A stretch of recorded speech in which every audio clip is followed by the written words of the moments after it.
Who would say they feel a fair amount of stress? So stress positive training is really about saying, look, stress isn't going anywhere.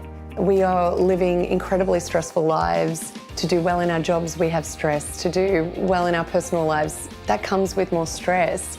And probably one of the most disempowering messages out there is that the only way to manage stress is to reduce it.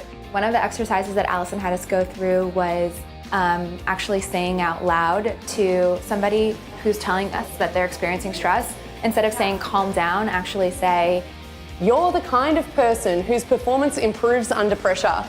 Let's all say it together. You're the kind of person whose performance improves under pressure. Just by saying that, they have shown an increase in performance by 33%. Book Alison, she's amazing. She's gonna change your life. She will.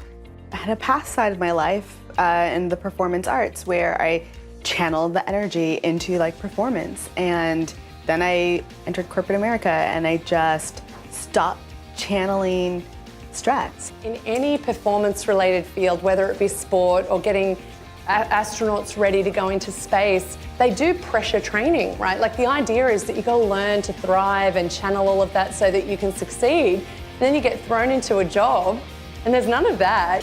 There was a great moment today where Alison brought in a great piece of research, which was about the connectivity of stress, and that there's 3 degrees of separation, or sort of the power of stress can connect almost 3 people away from you. There's some research that shows simply observing someone who is stressed, such as a family member or co-worker, can increase the levels of stress hormone found in your nervous system by as much as 26%. There's a very fine line in terms of how we're relating to our experience of stress that can actually cause us to feel divided, blaming each other if things aren't going well, versus actually using it as a source of compassion, camaraderie and courage around the things that we all care about, and actually leaning in to help each other. And that's when we get to connection.